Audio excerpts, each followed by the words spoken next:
दोस्तों आज हम इस वीडियो में एक बहुत ही इंपॉर्टेंट टॉपिक के ऊपर डिस्कस करने जा रहे हैं दोस्तों। Characteristics of Victorian novel. Victorian age में जो नॉवल था उसका क्या फीचर्स था, क्या कैरेक्टरिस्टिक्स था, इस विषय में दोस्तों आज हम इस वीडियो में बात करेंगे। बहुत ही इंपॉर्टेंट वीडियो का दोस्तों सबके लिए, स्पेशली इंग्लिश ऑनर्स के जो स्टूडेंट हैं जो CBSE कोर्स के अंडर है उनके लिए तो बहुत ही ज़रूरी है। तो चलिए दोस्तों वीडियो को स्टार्ट करते हैं। वीडियो को स्टार्ट करने से पहले दोस्तों प्लीज़ एक मिनट के चैनल को सब्सक्राइब कीजिए, उसके बाद दोस्तों बेल आइकन को प्रेस करके ऑल के ऑप्शन पर क्लिक कीजिए। थैंक यू दोस्तों। चलिए वीडियो को स्टार्ट करते हैं, लेट्स बिगिन। दोस्तों कैरेक्टरिस्टिक्स ऑफ विक्टोरियन नॉवल को जानने से पहले हमें समझना पड़ेगा कि विक्टोरियन एज कब से कब है और इस टाइम में लिटरेचर कैसे ग्रो हुआ।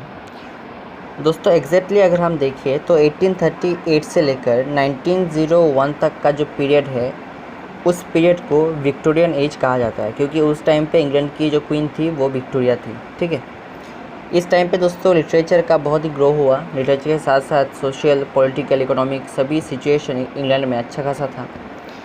और अगर हम दोस्तों साहित्य की बात करें तो नॉवेल, उस टाइम पे जो नॉवेल था वो बहुत ही अच्छा ग्रो हुआ। ठीक है, तो चलिए दोस्तों अब हम कैरेक्टरिस्टिक्स को देखते हैं अच्छे से। दोस्तों विक्टोरियन जो नॉवेल है उसका फर्स्ट कैरेक्टरिस्टिक अगर हम बात करें तो वो है सोशल रियलिटी। दोस्तों विक्टोरियन एज में जो भी नॉवेल लिखा जा रहा था उसमें उस टाइम पे जो भी सोशल प्रॉब्लम्स थी, सोशल रियलिटी थी, उसके ऊपर दोस्तों नॉवेल लिखना होता था।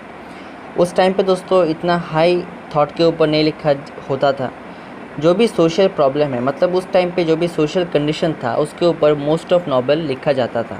सोशल प्रॉब्लम, सोशल कन्फ्लिक्ट और सोशल जो एक सिचुएशन था उस टाइम पे उसके ऊपर जो नॉवेल है वो लिखा जा रहा था।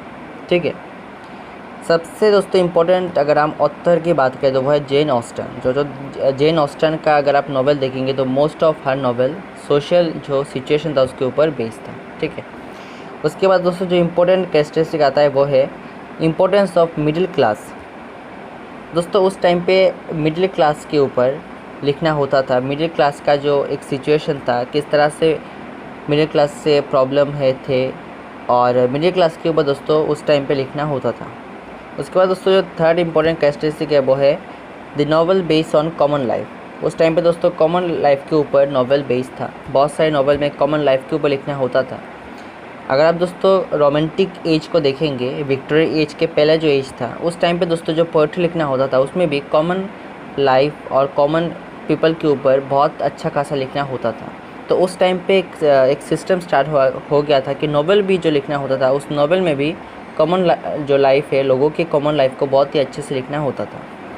उसके बाद दोस्तों चौथा जो इम्पोर्टेंट फीचर है या फिर कैरेक्टरिस्टिक्स है वो है उस टाइम पे जो भी नॉवेल था दोस्तों उसका प्लॉट बहुत ही लूज़ था।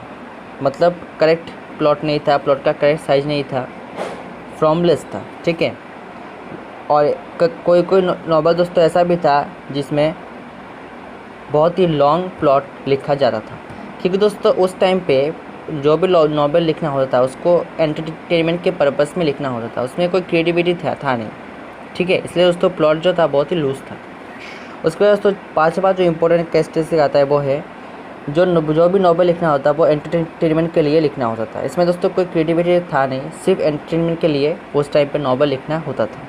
ठीक है, उसके बाद दोस्तों जो सिक्स इम्पोर्टेंट कैरेक्टरिस्टिक आता है वो है स्ट्रॉन्ग इम्पोर्टेंस ऑन कैरेक्टर्स। दोस्तों उस टाइम पे नॉवेल में सबसे ज़्यादा इम्पोर्टेंस दिया जाता था कैरेक्टर के ऊपर, कि अगर कैरेक्टर अच्छा है, स्ट्रॉन्ग है तो नॉवेल उस टाइम पे दोस्तों चल जाता था, क्योंकि उस टाइम के जो ऑथर थे वो कैरेक्टर के ऊपर बहुत ज़्यादा फोकस करते थे। इसलिए दोस्तों ये भी एक बहुत ही इम्पोर्टेंट फीचर है। ठीक है, उसके बाद दोस्तों जो सेवेंथ इम्पोर्टेंट कैरेक्टरिस्टिक आता है वो है इंडस्ट्रियलाइजेशन।